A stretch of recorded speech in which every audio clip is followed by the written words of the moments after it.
Meu nome é Sofia. Tenho 34 anos e, para quem vê de fora, pareço apenas uma gerente de logística comum. A maioria das pessoas me subestima, principalmente a minha própria família. No último Natal, meu irmão Daniel se inclinou sobre a mesa, girando sua taça de vinho com um ar de superioridade.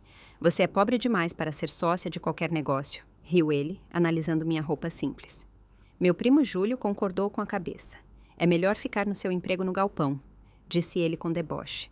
Continuei comendo meu peru tranquilamente e escondi um sorriso quase visível. Na manhã seguinte, liguei para minha gerente de portfólio. Por favor, retire todos os milhões da startup de tecnologia do Daniel, disse eu com calma. Antes de contar como me tornei a acionista majoritária da empresa do meu irmão, sem que ele percebesse, deixem um comentário dizendo de onde vocês estão acompanhando e se inscrevam se acreditam no karma. Cresci em um bairro de classe média na Grande São Paulo, um daqueles lugares onde as casas pareciam todas iguais. Mas as famílias lá dentro eram completamente diferentes. A nossa seguia uma regra não dita. Daniel tinha prioridade. Ele era 3 anos mais velho e se tornou o menino de ouro, ainda no ensino fundamental, assim que chegou em casa com o primeiro boletim perfeito. Nossos pais, Tomás e Maria, nunca disseram abertamente que o preferiam, mas suas decisões deixavam isso claro. Se o Daniel queria uma chuteira nova de marca, ganhava o melhor modelo.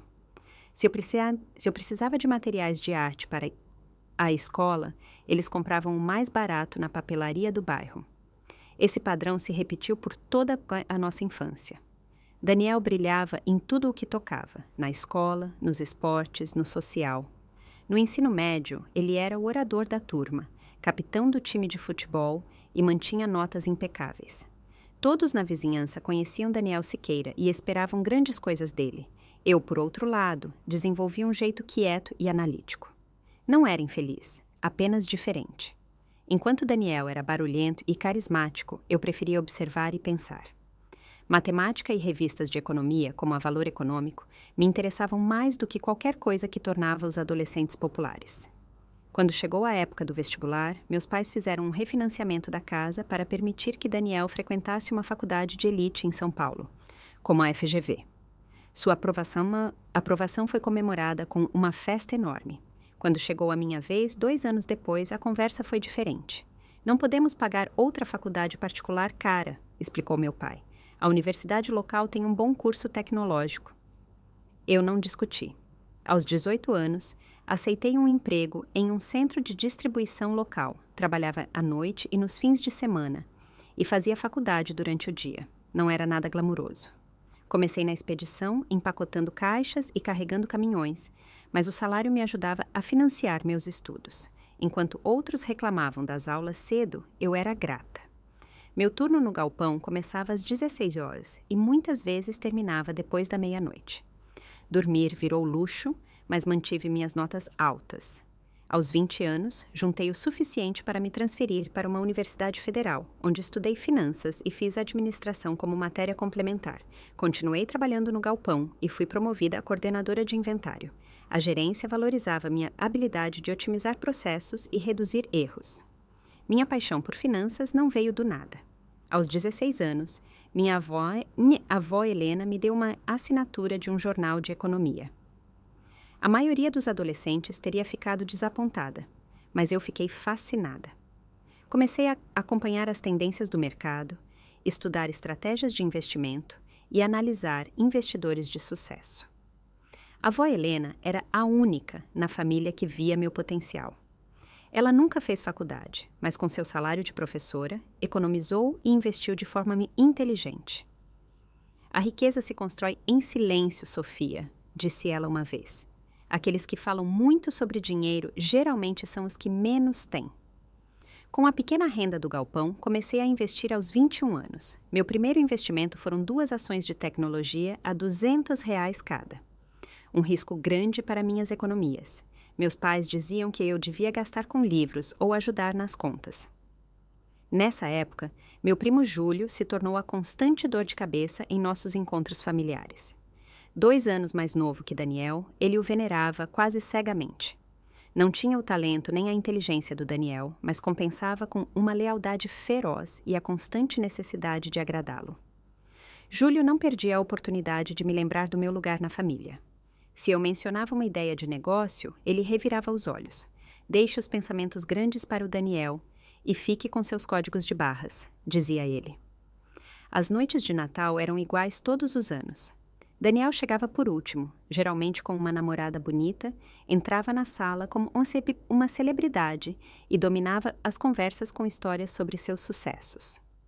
Nossos pais ouviam hipnotizados, faziam 100 perguntas e Júlio concordava com entusiasmo a cada palavra. Quando finalmente se viravam para mim, a conversa era breve. E como vai no galpão, Sofia? Ainda lá? Alguma promoção? Minhas respostas eram cortadas rapidamente antes de voltarem a falar do Daniel.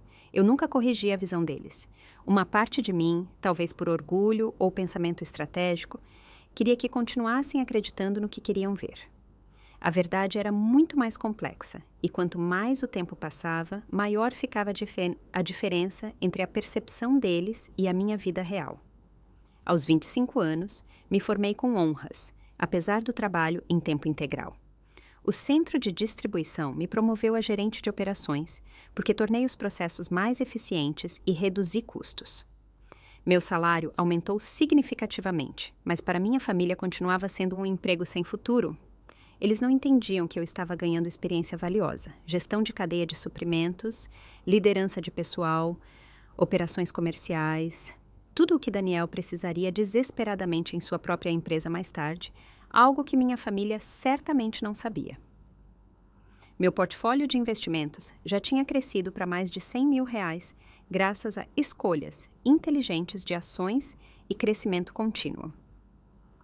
Eu já tinha investido muito além das primeiras ações, diversificando em fundos imobiliários e até comprei meu primeiro pequeno imóvel, um apartamento retomado pelo banco que reformei e aluguei. Enquanto isso, Daniel se formou na faculdade de elite e conseguiu imediatamente um emprego em uma firma de marketing renomada na Faria Lima. Nossos pais organizaram outra grande festa e convidaram todos os conhecidos. Daniel apareceu, trouxe uma garrafa de vinho que custava quase meu orçamento mensal da época e ouvi um brinde atrás do outro sobre seu futuro glorioso. Ninguém mencionou minha formatura na Federal, que tinha acontecido 6 meses antes. Eu também nunca toquei no assunto. Minha ascensão financeira ganhou velocidade real quando eu tinha 27 anos e minha avó, Helena, faleceu. Ela me deixou R$5 mil. Não era uma fortuna, mas o bilhete junto valia mais que qualquer quantia. Para Sofia, que entende o verdadeiro valor da paciência e do crescimento silencioso. Invista com sabedoria. Essas palavras viraram meu lema. Em vez de gastar o dinheiro em algo útil, quis multiplicá-lo em honra a ela. Era 2018, quando as criptomoedas começavam a chegar ao grande público. Após muita pesquisa, investi 20% da herança em Bitcoin, que na época estava num valor acessível. O restante distribuí cuidadosamente em empresas com potencial de longo prazo, mais ações de tecnologia e uma pequena empresa de biotecnologia que desenvolvia terapias inovadoras. Minha estratégia era clara: encontrar empresas sólidas, com liderança forte e que resolvessem problemas reais. O que me diferenciava dos investidores clássicos era minha visão de dentro do galpão. Trabalhar na logística me dava insights sobre cadeias de suprimentos antes mesmo que os analistas percebessem as tendências. Eu via cedo quais empresas tinham volumes de envio crescentes, quais introduziam novas soluções e quais tinham dificuldades com o processamento de pedidos. Aos 29 anos, meu portfólio passava dos R$300 mil. O investimento em Bitcoin tinha mais que triplicado e minhas ações batiam o mercado com folga. Reinvestia cada dividendo e continuava vivendo de forma modesta. Ainda morava no mesmo apartamento pequeno de um quarto que aluguei na época da faculdade. Nessa época, conheci Marcelo Ferreira, um diretor de logística de uma grande empresa cliente do nosso armazém. Durante uma das inspeções dele, começamos a conversar sobre otimização de estoque. Ele ficou impressionado com os processos que eu tinha implementado e me convidou para almoçar. Essa conversa mudou minha vida. Depois de saber mais sobre meu conhecimento financeiro, Marcelo me apresentou a vários contatos do setor de Venture Capital. Uma delas foi Amanda Ribeiro, que ouviu com atenção especial quando expliquei meu raciocínio. Gostaria de ver meu portfólio pessoal? Perguntei no primeiro encontro. Ela concordou, provavelmente esperando ver um projeto amador. Em vez disso, apresentei uma planilha detalhada com valores de entrada, previsões de crescimento e avaliações de risco. Amanda ficou em silêncio por 1 minuto inteiro. Você não devia estar gerenciando um galpão, disse ela finalmente. Você devia estar gerenciando capital. Amanda se tornou minha mentora e, mais tarde, minha gestora de portfólio, quando meus investimentos atingiram um volume que eu não conseguia mais controlar sozinha. Com o apoio dela, diversifiquei ainda mais. Imóveis comerciais, fundos de private equity, startups em fase inicial. Um dos meus investimentos de maior sucesso aconteceu em 2020, quando o mercado imobiliário oscilou. Comprei 3 casas de leilão em um bairro em expansão. Paguei 40% abaixo do valor de mercado. Em 18 meses, elas não só recuperaram o valor, como valorizaram mais 30%. Paralelamente, minhas criptomoedas tiveram uma alta massiva em 2021. Os R$ 1.000 originais da minha avó chegaram a valer mais de 60 mil em certo momento. Vendi metade e coloquei o lucro em investimentos mais estáveis. Apesar de tudo isso, mantive meu emprego no galpão, agora como diretora de operações, responsável por 3 unidades. O trabalho me dava estabilidade, plano de saúde e continuava me dando insights valiosos sobre o mercado. E, acima de tudo, mantinha a imagem que minha família tinha de mim inalterada. Uma vantagem que eu passei a valorizar muito. Aos 32 anos, meu portfólio ultrapassou a marca dos milhões. Amanda me ligou. Você agora pertence oficialmente ao 1% mais rico deste país, disse ela. Eu sei, respondi, mas ninguém mais precisa saber. Meu silêncio sobre minha fortuna não era apenas um protesto silencioso contra a atitude da minha família. Eu tinha visto como o dinheiro mudava as pessoas, distorcia relacionamentos e criava expectativas. O anonimato me dava paz. As pessoas me tratavam como me viam, não de acordo com meu saldo bancário. Me permitia apenas um luxo maior, uma casa discreta com 3 quartos em um bairro agradável e seguro de São Paulo. Nada ostensivo, mas confortável e minha. Disse à minha família que usei um programa de financiamento para o primeiro imóvel. Eles não fizeram perguntas e aceitaram sem hesitar que uma gerente de logística pudesse comprar uma casa de R$ 500 mil parcelada em 30 anos. No mundo dos investimentos, porém, eu construía um nome. Através de Amanda, conheci muitos investidores ricos e participava ocasionalmente de suas reuniões de estratégia. Minhas avaliações sobre cadeias de suprimentos e varejo eram especialmente respeitadas. Alguns tiveram lucros enormes com ações de e-commerce durante a pandemia graças aos meus conselhos. Aos 34 anos, meu portfólio atingiu finalmente R$ 25 milhões através do crescimento do mercado, rendimentos reinvestidos e várias participações privadas que tiveram desempenho excepcional.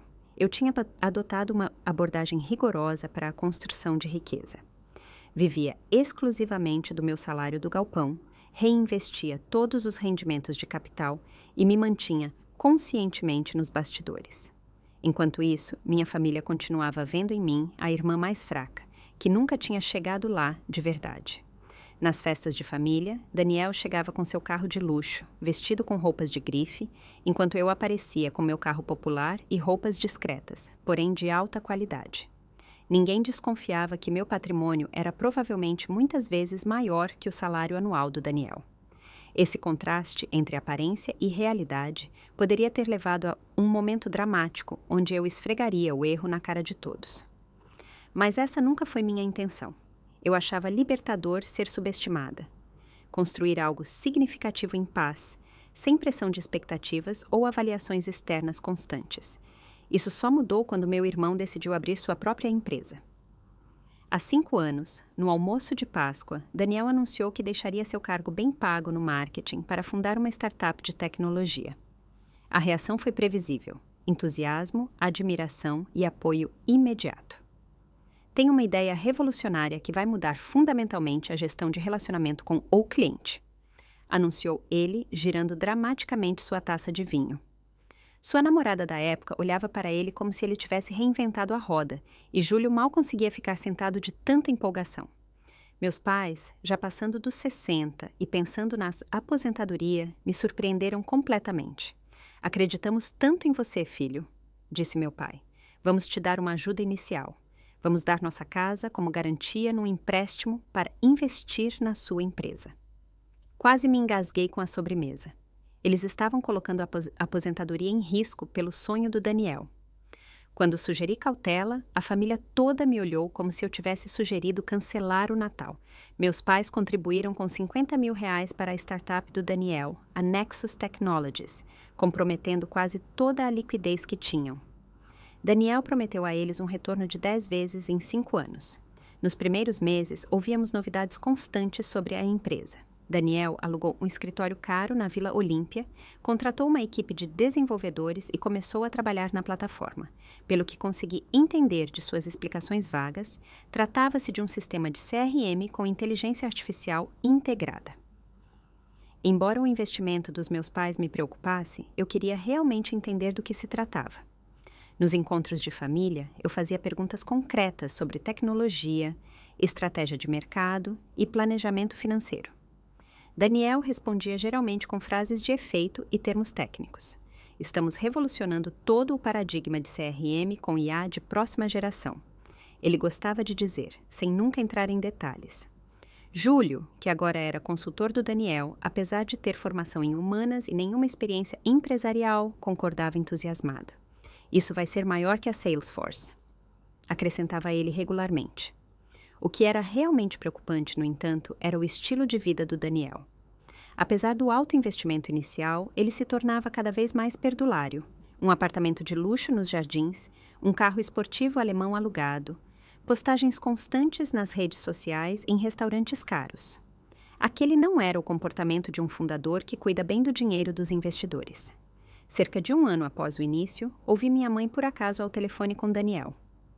A voz dela parecia tensa. Ela e meu pai esperavam uma atualização, mas Daniel desviava de todas as perguntas. Depois da ligação, perguntei com cuidado se estava tudo bem. O Daniel está apenas com umas dores de crescimento, disse ela na defensiva. Isso é normal em startups. Ele só precisa de um pouco mais de tempo. Pelo meu trabalho no galpão, eu tinha contatos com empresas que poderiam se beneficiar do produto do Daniel, caso fosse realmente tão inovador.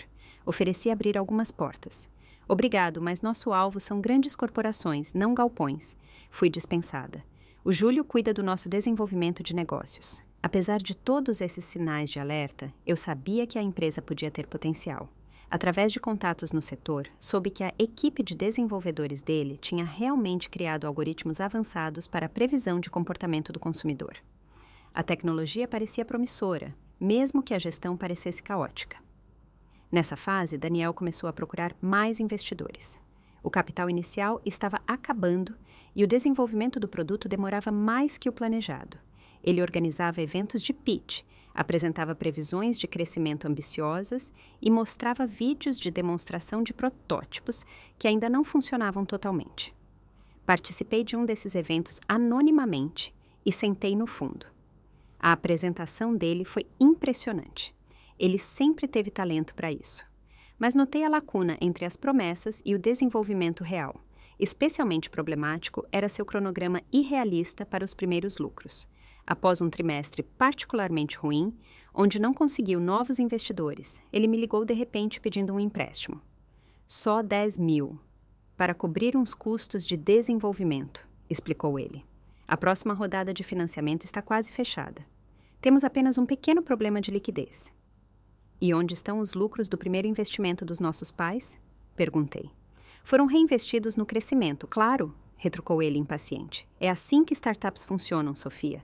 Você não entenderia isso de dentro de um galpão. Eu recusei e o aconselhei a rever seu modelo de negócios.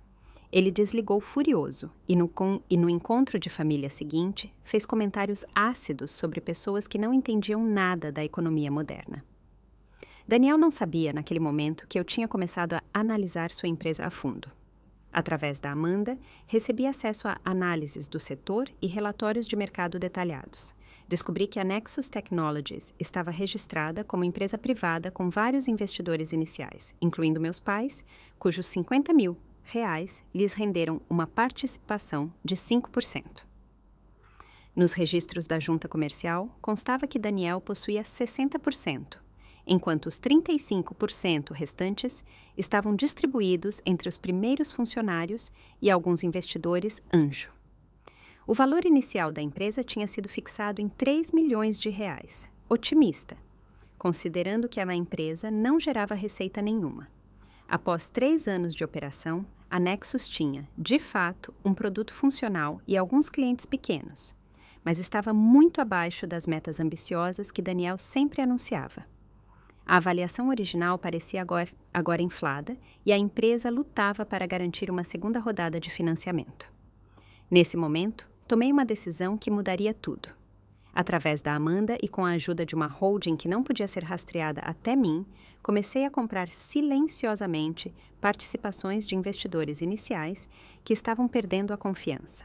Em 1 ano, minha empresa, a Summit Investments, adquiriu um total de 20% da Nexus Technologies. Os vendedores ficaram felizes em recuperar pelo menos parte do dinheiro, e Daniel estava ocupado demais tentando manter a empresa à tona para notar a mudança gradual no quadro de sócios. Apesar da minha participação crescente, Daniel continuava com seu jeito arrogante comigo. Em um churrasco num feriado, ele perguntou casualmente se eu ainda trabalhava naquele depósito, como se precisasse se lembrar. Quando confirmei, ele assentiu com uma compaixão fingida. Sabe, eu provavelmente poderia te arrumar um cargo inicial no administrativo da Nexus, disse ele com ar de superioridade. O salário com certeza é melhor do que carregar caixas. Agradeci, recusei educadamente e expliquei. Estou satisfeita onde estou. Você é quem sabe, murmurou ele e começou imediatamente outro discurso grandioso sobre o iminente investimento, Série A, e o crescimento explosivo de sua empresa. A realidade, porém, era bem diferente. Eu sabia disso exatamente. A Nexus Technologies operava no limite. O capital estava quase todo esgotado. Os investidores estavam impacientes e, embora o produto fosse tecnicamente sólido, mal encontrava espaço num mercado de CRM saturado. Meus pais também começavam a se preocupar. Esperavam pelo menos relatórios regulares ou ver os primeiros progressos. Em vez disso, Daniel só dava declarações vagas e otimistas. Essas coisas demoram mesmo, dizia ele sempre. Lembrem-se, Jeff Bezos também ficou anos sem lucro. O que minha família não sabia, e o que talvez nem o próprio Daniel tivesse compreendido, era o quão crítica a situação tinha se tornado. Sem novos recursos, a Nexus logo não conseguiria mais honrar seus compromissos. Eram necessários pelo menos 5 milhões de reais para continuar as operações e construir força de marketing suficiente para atrair novos clientes. Quando o Natal se aproximou, eu sabia que Daniel usaria a oportunidade para interpretar novamente o fundador de sucesso, talvez até para pedir mais dinheiro aos meus pais, mas ele não fazia ideia de que, nos bastidores, desenvolvimentos já estavam em curso que mudariam fundamentalmente tanto o futuro de sua empresa quanto a dinâmica da nossa família. O Natal sempre foi a festa mais importante para nós. Minha mãe preparava pratos tradicionais por dias, enquanto meu pai cuidava da escolha dos vinhos com uma seriedade quase profissional. Este ano, eles se superaram. A sala de jantar da casa deles estava decorada festivamente. A toalha de renda, a louça fina que só saía do armário em ocasiões especiais e velas tremeluzindo. O cheiro de peru assado, farofa e rabanada enchia a casa toda. Cheguei cedo para ajudar na cozinha, vestindo uma blusa vinho simples e uma calça jeans escura. Minha mãe me cumprimentou com um abraço rápido, mas estava claramente com a cabeça nos tempos de forno. Meu pai estava na sala, organizando garrafas de vinho e conversando com meu tio Roberto e minha tia Patrícia, que tinham vindo de Santos. Por volta das 19 horas, a casa estava cheia de parentes. Avós, tios, primos e, claro, o Júlio, que apareceu todo arrumado com um relógio de grife no pulso que parecia totalmente exagerado para um jantar em família. Mal passou pela porta, já perguntou onde estava o Daniel, como se sua própria chegada fosse apenas a banda de abertura para o show principal. O Daniel vai atrasar um pouco, explicou minha mãe, olhando para o celular. Ele vem direto de uma reunião importante com investidores. Júlio assentiu com um ar de importância. O pessoal do Vale do Silício está se matando pela tecnologia dele. É absolutamente revolucionário. Eu fiquei quieta e fui ajudar meus primos mais novos a arrumar a mesa das crianças enquanto conversava com minha tia sobre as férias dela. Quando Daniel finalmente entrou às 20h30, fez isso com o teatro de sempre, pedindo desculpas em voz alta, mas num tom que transmitia o quanto ele era indispensável no mundo dos negócios. A conferência internacional demorou mais, anunciou ele. Quando Singapura liga, a gente não pode simplesmente desligar. Ele usava um terno sob medida que provavelmente custou mais do que eu gastava em roupas no ano inteiro, embora eu pudesse facilmente comprar 10 ternos daqueles. A família se reuniu imediatamente ao redor do Daniel. Meus pais brilhavam de orgulho enquanto ele aceitava uma taça de vinho e agia na sala como o anfitrião de seu próprio show de sucesso. Às 21h, a ceia foi servida e tomamos nossos lugares à longa mesa estendida. Daniel sentou-se, claro, à direita do meu pai, no lugar de honra, enquanto eu fiquei entre minha tia Patrícia e o filho de 7 anos da minha prima Melissa, que estava mais interessado no Nintendo Switch do que na conversa. A noite começou agradável. Meu pai fez um brinde caloroso à família e à gratidão, e enquanto desfrutávamos do peru perfeitamente assado e do purê cremoso, tudo parecia harmonioso. Minha mãe recebeu muitos elogios pelos pratos e por um momento pareceu um Natal normal. Mas então Daniel pigarreou daquele jeito exato que anunciava que ele tinha novidades. A conversa cessou.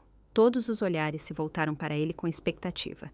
Quero compartilhar algo empolgante com vocês, antes que saia nas notícias de economia. Começou ele, endireitando a postura. A Nexus está entrando numa grande fase de expansão. Estamos escalando nossas operações, ampliando nossa função de IA e nos preparando para dominar o mercado corporativo de CRM. Meus pais trocaram olhares encantados. E para impulsionar esse crescimento, continuou ele, estou trazendo um parceiro de negócios estratégico. Alguém com competência financeira e contatos no setor que pode nos levar ao próximo nível. As negociações estão no estágio final. Isso soa fantástico, filho, disse meu pai. É um daqueles investidores de Singapura de quem você falou? Daniel fez um gesto vago com a mão. Entre outros. Temos interesse de várias direções. É só uma questão de escolher o parceiro que compartilha nossa visão. Algo na voz dele me fez suspeitar que ele estava exagerando. Pelas minhas pesquisas, eu sabia que a Nexus estava com dificuldade até para atrair capital básico. Não havia como existirem várias opções. O que exatamente você procura em um parceiro? Perguntei, parecendo inofensiva. Daniel virou-se para mim, levemente surpreso, como se tivesse esquecido que eu estava na mesa. Bem, Sofia, começou ele com condescendência. Procuramos alguém com capital substancial, profundo entendimento do cenário tecnológico e conexões no segmento Enterprise. Ele fez uma pausa curta e acrescentou com uma risada. Então, não necessariamente habilidades de gestão de galpão. Alguns familiares riram junto e Júlio aproveitou a deixa imediatamente. Exato, Sofia, zombou ele. Fica no seu emprego no depósito. O mundo tech é outra liga.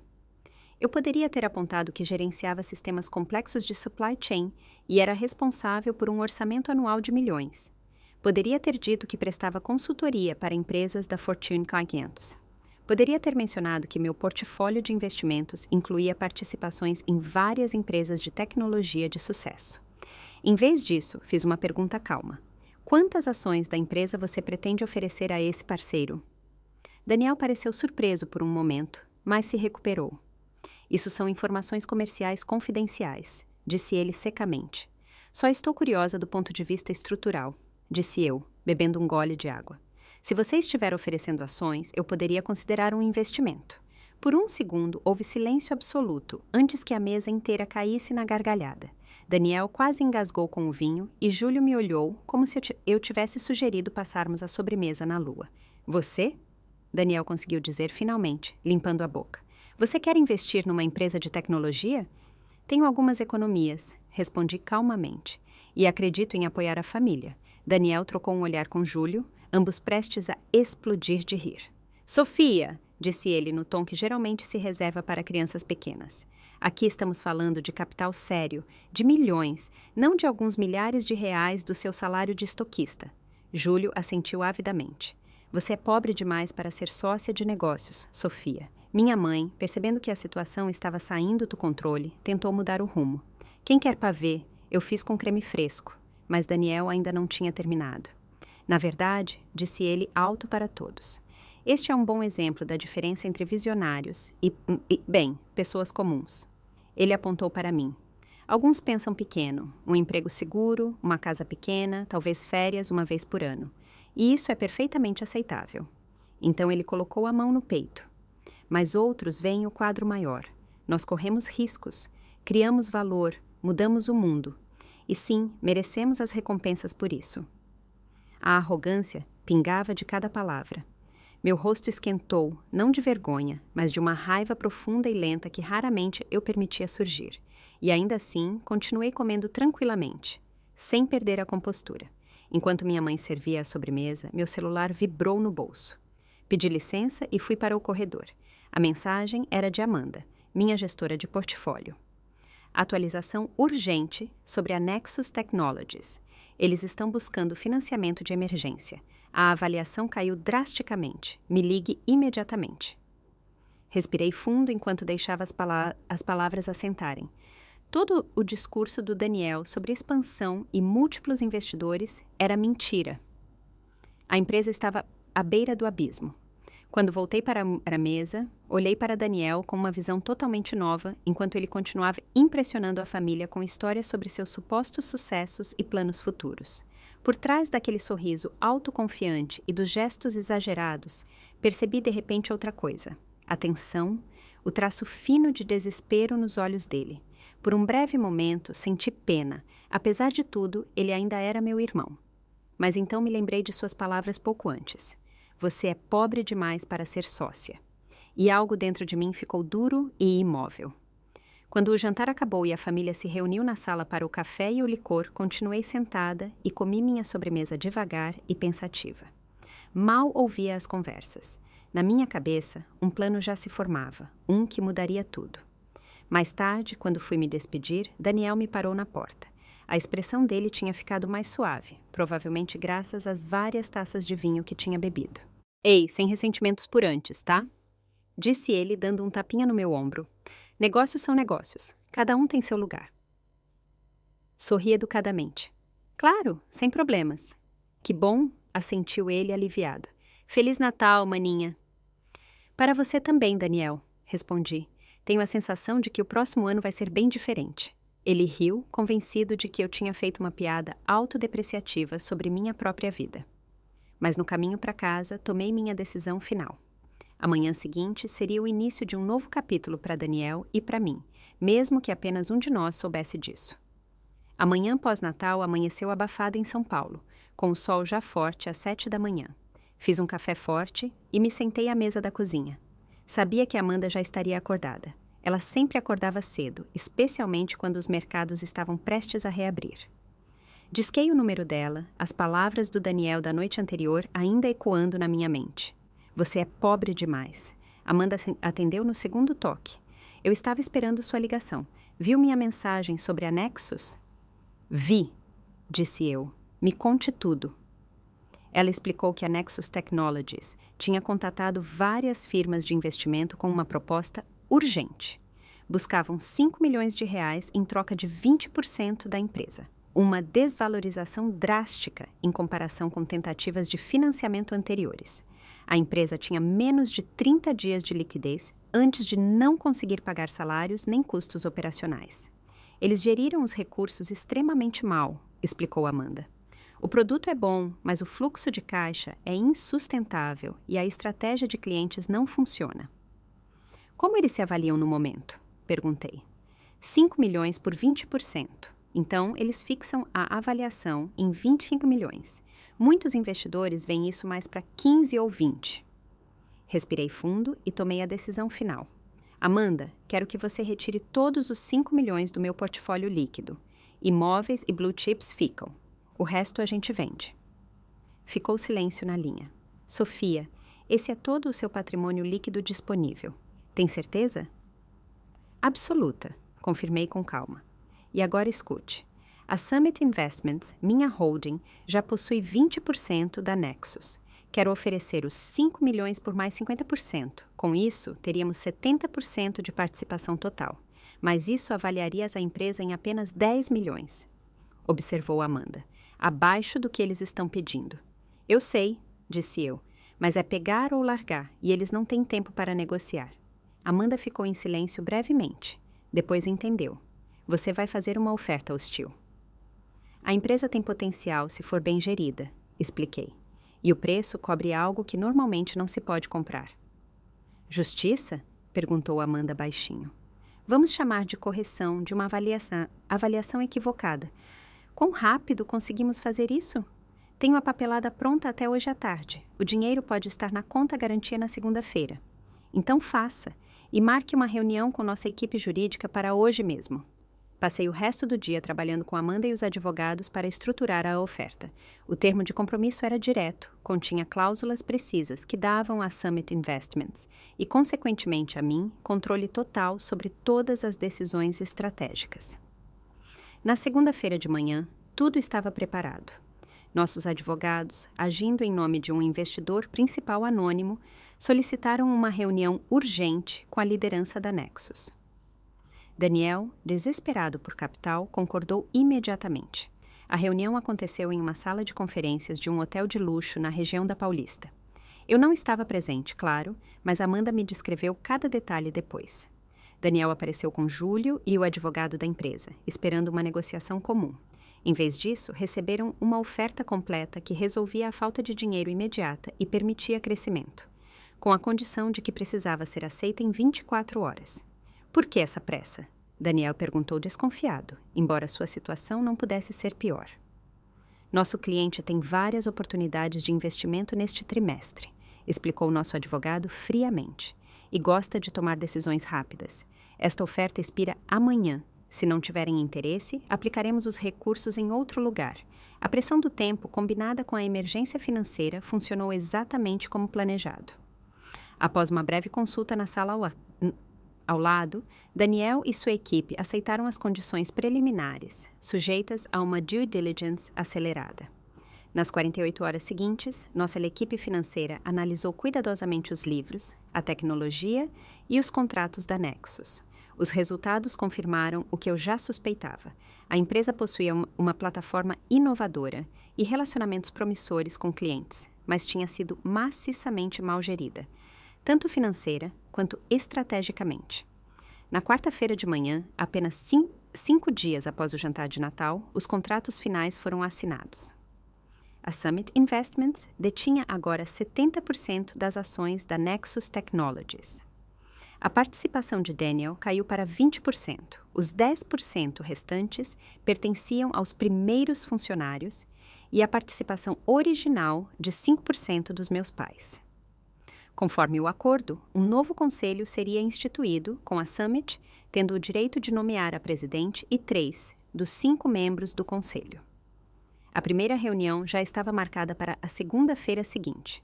Lá, a nova estrutura de liderança seria confirmada oficialmente. Durante esses intensos trâmites jurídicos e financeiros, Daniel tentou várias vezes descobrir quem era o misterioso investidor principal por trás da Summit Investments. Nossos representantes permaneceram firmes. O cliente valorizava muito a privacidade e se apresentaria no momento oportuno. Como Daniel estava totalmente focado no fluxo de dinheiro urgentemente necessário, logo parou de investigar. Eu continuei minha rotina normal, indo trabalhar no galpão e no domingo até mandei uma mensagem casual para o Daniel. Como foi seu fim de semana? Ele respondeu apenas com um enigmático. Grandes coisas chegando, te conto em breve. No fim de semana anterior à reunião do conselho, me reuni com Amanda e nossa equipe jurídica para definir a estratégia da revelação. Elaboramos um plano de negócios abrangente para o futuro da Nexus, identificamos falhas operacionais, potenciais de marketing e prioridades no desenvolvimento do produto. Não se tratava apenas do momento dramático da revelação. Eu queria realmente que a empresa tivesse sucesso. Você está nervosa? Perguntou Amanda quando terminamos na noite de domingo. Não nervosa, respondi depois de pensar um pouco. Mas penso em como chegamos a este ponto. Nunca imaginei minha participação na empresa do Daniel dessa forma. Ele não te deixou escolha, disse ela calmamente. Algumas pessoas precisam aprender respeito do jeito difícil. Assenti e pensei em todos os anos de comentários depreciativos. Não é vingança, esclareci. São negócios. A empresa tem potencial que não está sendo aproveitado sob a liderança atual. Amanda ergueu uma sobrancelha. E a cara dele quando souber a quem a empresa pertence de verdade? Me permitiu um pequeno sorriso. Vamos chamar isso de um tipo de dividendo. Na noite antes da reunião, quase não dormi. Repassava o que diria e como queria me portar. De manhã, escolhi minha roupa conscientemente. Um terninho cinza chumbo sob medida, sério e soberano, complementado pelo colar de pérolas da minha avó. Um lembrete silencioso de onde essa jornada tinha começado.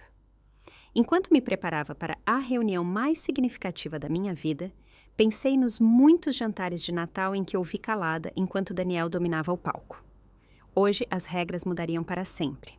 Não porque eu quisesse poder sobre meu irmão, mas porque eu não seria mais subestimada e ignorada. A primeira reunião do conselho reestruturado da Nexus Technologies estava marcada para segunda-feira às 10 horas na sede, na Vila Olímpia. Cheguei ao prédio às 9h45, junto com Amanda e nosso advogado principal, Ricardo Bastos. A recepcionista, que não me conhecia, pediu minha identidade e o motivo da visita. Estou aqui para a reunião do conselho, expliquei, mostrando meu RG. Represento a Summit Investments. Os olhos dela se arregalaram levemente. O nome tinha sido o assunto da empresa nos últimos dias. Ela nos guiou, apressada, para a sala de conferências no 6º andar. No elevador, Amanda colocou a mão no meu braço em apoio. Pronta? Perguntou baixo. Assenti. Não sentia nervosismo, apenas uma determinação calma. Todos os anos sendo subestimada me prepararam para este momento.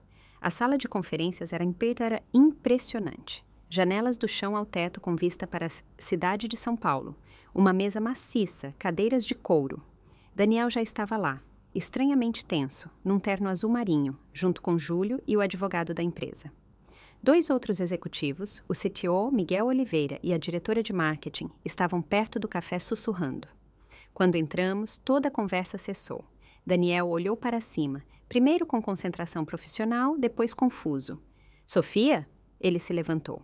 O que você está fazendo aqui? Esta é uma reunião fechada do conselho. Eu sei, disse eu calmamente, colocando minha pasta sobre a mesa. Por isso estou aqui. Ele olhou de Amanda para Ricardo e de volta para mim. Deve haver algum engano. Esta reunião é para a diretoria da Nexus e para os representantes da Summit Investments. Isso está correto, respondi, sustentando o olhar dele. Eu sou a acionista majoritária da Summit Investments. A sala congelou. O rosto de Daniel passou por toda uma série de emoções. Confusão, incredulidade, depois a compreensão lenta e, finalmente, puro choque. Isso é impossível, conseguiu dizer finalmente. Sua voz era quase inaudível. Ricardo colocou uma pasta na mesa. Estes documentos confirmam que a senhora Sofia Siqueira, através de sua holding Summit Investments, agora possui 70% da Nexus Technologies. Todas as assinaturas foram verificadas e as transferências foram concluídas na sexta-feira. Daniel arrancou a pasta da mesa e folheou as páginas freneticamente. Sua confusão crescia a cada documento. Isso não pode estar certo, é impossível. Sua voz sumiu enquanto ele encarava os papéis. A cor sumiu do seu rosto. Júlio, que tinha acompanhado a troca com a boca aberta, finalmente conseguiu falar. Você é a investidora? Gaguejou ele, apontando para mim. Mas você é só uma funcionária de galpão. Sou diretora de operações logísticas, corrigi calmamente, e também uma investidora privada de sucesso. Meu portfólio passava de 25 milhões de reais antes de eu entrar na Nexus. Daniel caiu de volta na cadeira. Os documentos escorregaram da mão dele para na mesa. Isso é uma piada, disse ele sem força. Ou um erro, ou... Nenhum, nem outro. O interrompi e me sentei na cabeceira da mesa, o lugar da presidência. A Summit Investments adquire ações da Nexus há mais de um ano. A última transação apenas nos garantiu a maioria. O diretor de tecnologia, Miguel Oliveira, se aproximou com um olhar atônito. Nossa nova proprietária é irmã do CEO? Assenti. Exato. E como acionista majoritária, meu primeiro passo é a reestruturação da liderança para garantir o sucesso a longo prazo. Daniel finalmente começou a entender o que estava acontecendo. O choque deu lugar a uma raiva furiosa. Ele bateu com a mão na mesa. Você não pode fazer isso. Esta é a minha empresa. Eu a fundei. Eu a construí. Pode sim, exatamente isso, disse Ricardo com calma. Como sócia majoritária, a senhora Siqueira tem o direito de nomear o conselho e reorganizar a direção da empresa. Tomás, virou-se Daniel desesperado para seu advogado. Diga a eles que isso não é legal. Isso tem que violar alguma regra de governança. O advogado pigarreou desconfortável. Receio que os documentos sejam impecáveis, Daniel. Você mesmo autorizou a venda das ações. Mas eu não sabia que ela estava por trás disso, protestou Daniel, como se isso fosse um argumento válido. Isso é fraude. A Summit fez uma oferta justa acima do valor de mercado, explicou Amanda friamente. Não houve qualquer engano. A identidade do comprador não precisa ser revelada em transações desse tipo. Júlio, que tinha ficado estranhamente quieto até então, virou-se de repente para Daniel. Você me disse que o dinheiro vinha de um consórcio tecnológico de Singapura. Por que você nunca verificou quem estava comprando de verdade? Daniel o ignorou e me encarou. Como? Exigiu ele. Como isso é possível? Você nunca teria tanto dinheiro. Pensei brevemente em como responder. Todos na sala ouviam tensos. A verdade, Daniel, comecei calmamente, é que enquanto você se concentrava em parecer bem-sucedido, eu me concentrava em me tornar bem-sucedida de verdade. Invisto em várias classes de ativos desde os 21 anos.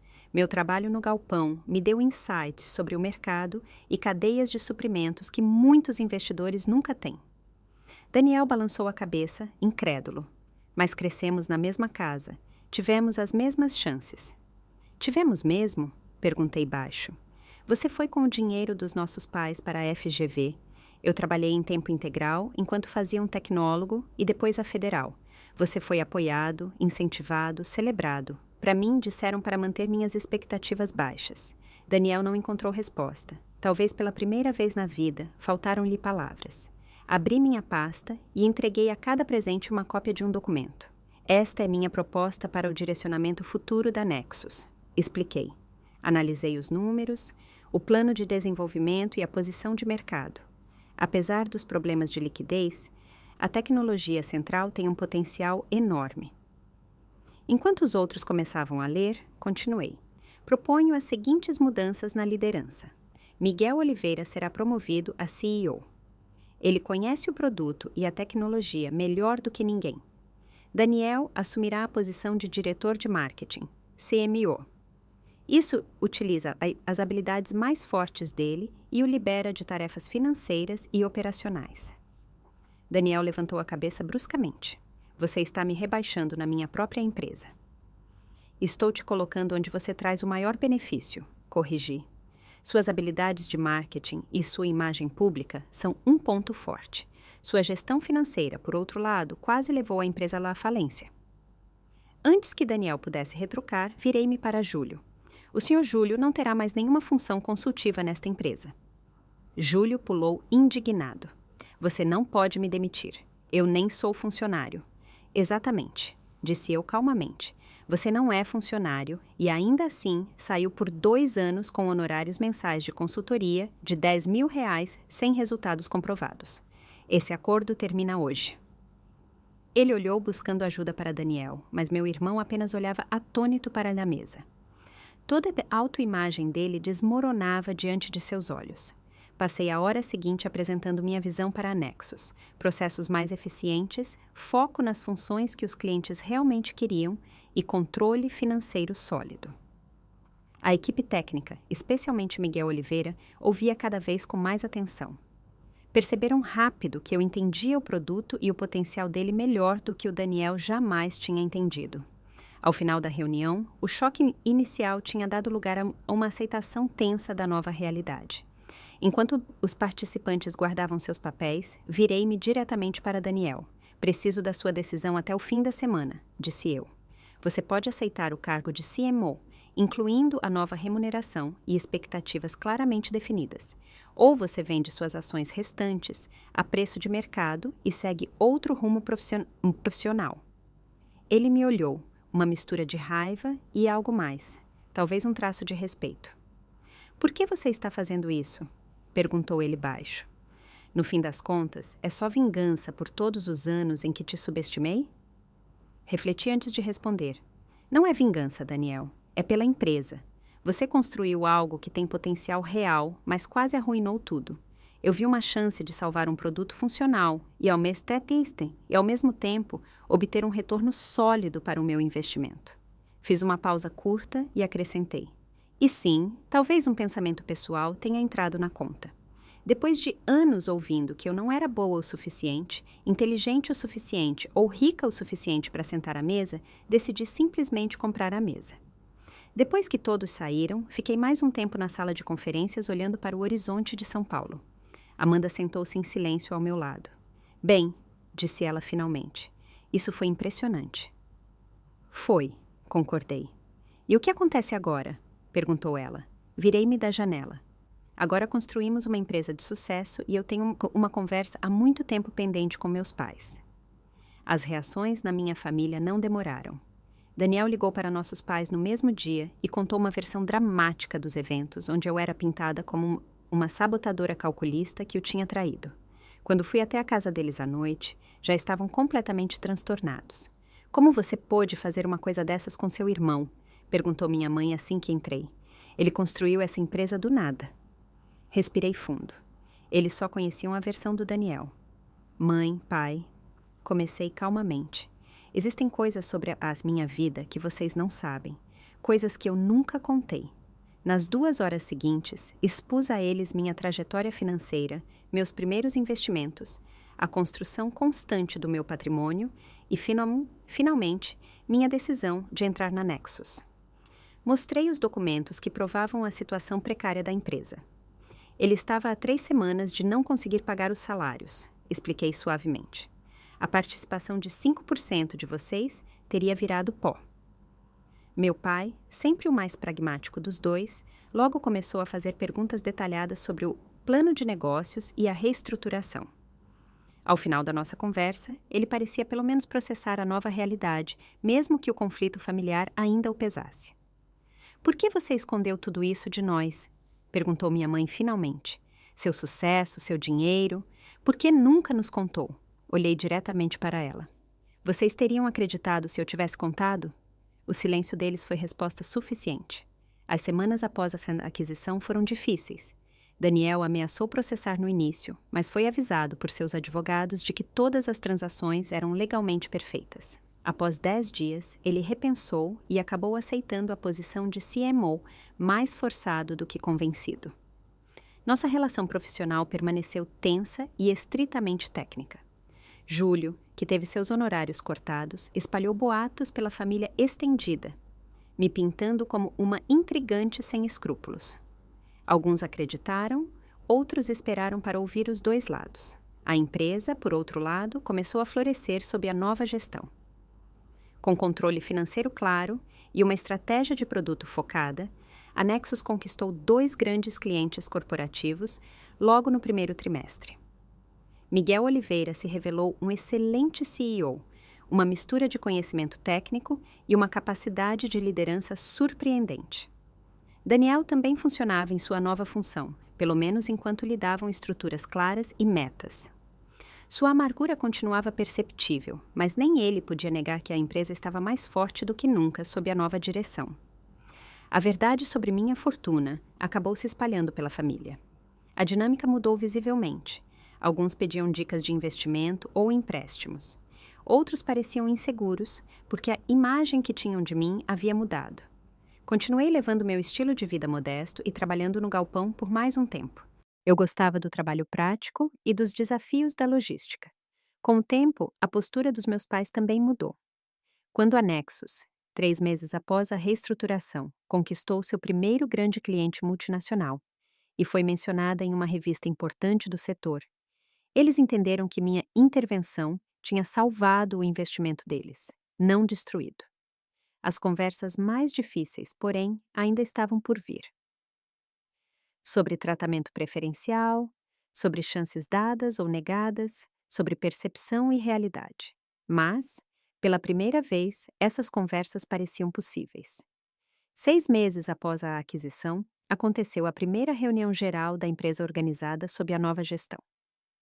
A apresentação dos resultados trimestrais mostrou o que uma liderança profissional podia fazer. O faturamento tinha subido 62%, a retenção de clientes saltou para 92% e, pela primeira vez na história de 5 anos da Nexus, a empresa estava no azul. Eu estava presente como presidente do conselho, mas fiquei nos bastidores e deixei Miguel e sua equipe, incluindo Daniel, apresentarem os resultados. Miguel reconheceu a fase de transição difícil, mas enfatizou o progresso. O que esta empresa alcançou em apenas 6 meses é extraordinário, disse ele para a equipe reunida. Voltamos a nos concentrar em nossas competências principais, cortamos gastos desnecessários e finalmente entregamos as funções que nossos clientes realmente precisam. Durante a apresentação, observei Daniel atentamente e notei o quanto ele tinha mudado. Continuava usando os ternos de grife, mas sua postura antes arrogante tinha dado lugar a um jeito mais calmo e profissional. Quando apresentou seu plano de marketing, fez isso de forma concentrada, técnica e livre das promessas exageradas que antes eram sua marca registrada. Após a reunião, ele veio até mim no corredor. Foi a primeira vez desde a aquisição que ele buscou conversa por conta própria. O cliente de Singapura está pronto para assinar, disse ele, referindo-se a um interessado importante. A equipe de compras aprovou a proposta. Assenti. Excelente trabalho. O ajuste na estrutura de preços obviamente ajudou. Ele hesitou, depois admitiu. Sim, sua ideia de simplificar as faixas e cortar opções extras desnecessárias facilitou a decisão. Esse breve reconhecimento profissional foi um progresso pequeno, mas significativo. Pela primeira vez, Daniel aceitava abertamente minha competência nos negócios. No fim de semana seguinte, meus pais nos convidaram para almoçar. Uma novidade desde a aquisição. Eles não convidaram explicitamente nenhum outro familiar, deixando claro que queriam abordar a situação. Cheguei com um otimismo cauteloso. Meu pai me recebeu com um abraço meio desajeitado, mas sincero. Sua mãe está testando uma receita nova, explicou ele no corredor. Alguma coisa da internet sobre reconciliação familiar. Acho que no fim é só frango com um nome chique. Tive que sorrir. Era a tentativa dele de aliviar a tensão. Daniel chegou uns 15 minutos depois, dessa vez sem grande entrada, mas com um vinho bom. Ficamos um tempo na sala, conversando contidamente sobre o tempo e futebol, até minha mãe nos chamar para uma mesa. O almoço correu tranquilo no início. As conversas ficaram superficiais até que minha mãe, de repente, pousou os talheres com determinação. Assim não dá, disse ela com voz firme. Precisamos colocar o problema na mesa. Daniel ficou tenso. Mãe, a gente já... Ela o interrompeu com um gesto. Estou pensando há meses nisso, sobre nossa família, sobre como chegamos a este ponto. Ela olhou para mim. Sofia, eu te devo desculpas. Fiquei surpresa com a franqueza dela. Por anos, décadas até, eu não vi seu potencial, confessou ela. Não te dei o mesmo apoio que dei ao Daniel. Não lutei para que você tivesse as mesmas chances. Antes que eu pudesse dizer algo, ela continuou. Quando você nos contou sobre seu sucesso financeiro, minha primeira reação foi incredulidade. Não porque eu achasse que você fosse incapaz, mas porque não cabia na imagem que eu tinha feito dos meus filhos. Daniel sempre foi o bem-sucedido para mim. E você, Ela parou. A confiável? Sugeri suavemente. Ela assentiu com lágrimas nos olhos. Sim, a filha estável, obediente, que leva uma vida quieta e modesta. Eu te coloquei nessa caixa e nunca pensei que você talvez tivesse ambições próprias. Meu pai colocou a mão sobre a dela e me olhou sério. Estamos orgulhosos de você, Sofia. Não pelo dinheiro, mas pela pessoa que você se tornou. Pensativa, estratégica e espero que também capaz de perdoar. Daniel tinha ficado calado esse tempo todo, de cabeça baixa. Quando finalmente falou, sua voz soou estranhamente baixa. Tenho pensado muito, disse ele, sobre a empresa e sobre nós. Ele levantou a cabeça. Você poderia ter me demitido totalmente. Poderia ter desmontado a empresa e sumido com o lucro. Em vez disso, me deixou um lugar e deu um futuro para a empresa. O produto era bom, disse eu. A gestão é que não era. Fazia mais sentido trocar a liderança do que destruir o trabalho de uma equipe inteira. Ele assentiu devagar. O Miguel também disse isso, que você entendeu a tecnologia melhor do que eu. Havia ainda um resto de resistência na voz dele, mas também uma nova compreensão. Aprendi mais sobre gestão de negócios nos últimos 6 meses do que nos 5 anos anteriores, admitiu ele. Trabalhar com orçamentos reais, atender expectativas de clientes em vez de seguir só minha visão. Foi educativo. Era provavelmente o mais próximo de um pedido de desculpas que eu receberia do Daniel, e aceitei como tal. Um começo. A conversa foi ficando mais solta enquanto provávamos a sobremesa da minha mãe. Não resolvemos todos os problemas, não curamos todas as velhas feridas, mas criamos uma base sobre a qual podíamos construir. No caminho para casa, pensei nos anos que ficaram para trás. Do galpão à milionária silenciosa, a sócia majoritária de uma empresa de tecnologia próspera. Cada passo me ensinou algo, mas a lição mais importante não tinha a ver com dinheiro, e sim com valor próprio. Eu tinha permitido por tempo demais que a imagem que os outros tinham de mim me definisse, enquanto construía minha própria realidade nos bastidores. O trabalho no galpão, que minha família desprezava, me deu não só estabilidade financeira, mas insights valiosos que moldaram minhas decisões de investimento. Minha persistência silenciosa, que confundiam com falta de ambição, me permitiu multiplicar pequenos sucessos ao longo dos anos em uma fortuna.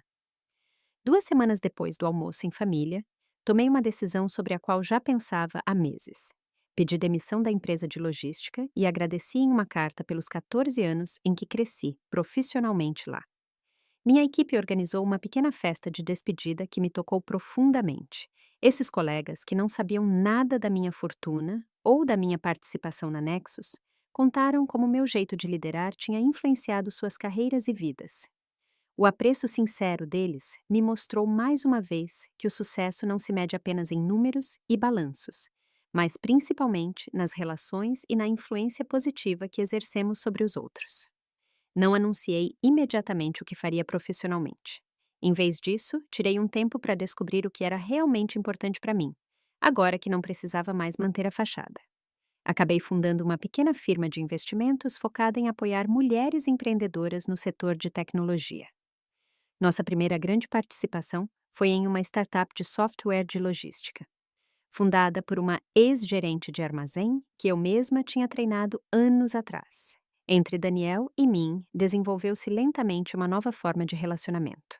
Não a relação próxima de irmãos que talvez pudéssemos ter tido em outras circunstâncias, mas um convívio profissional respeitoso acompanhado de um contato familiar cada vez mais relaxado.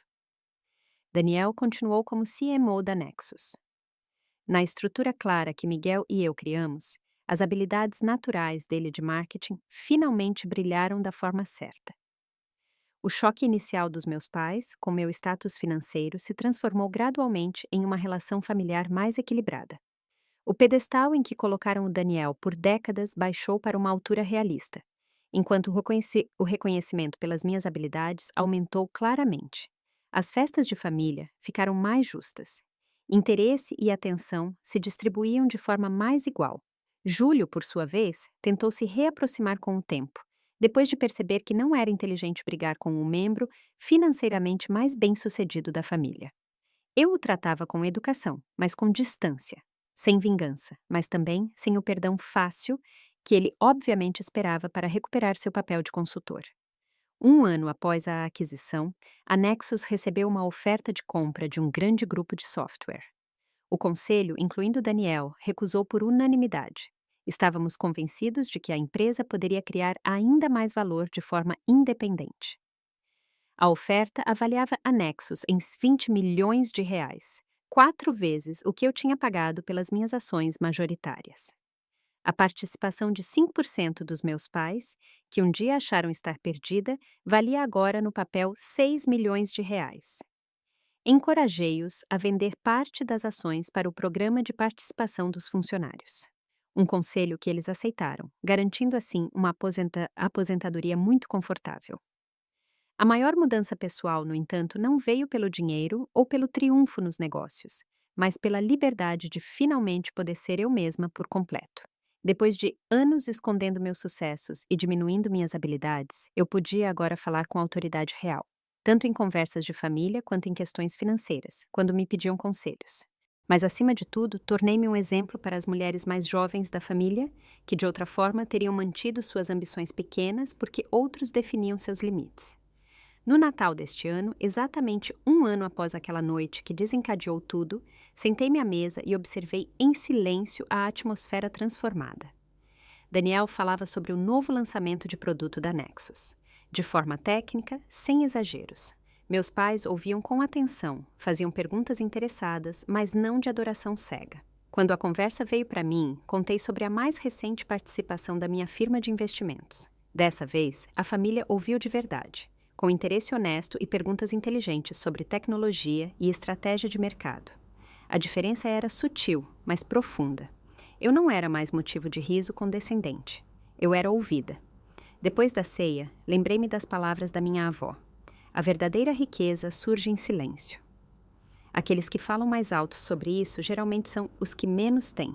Ela estava certa, mas aprendi algo mais.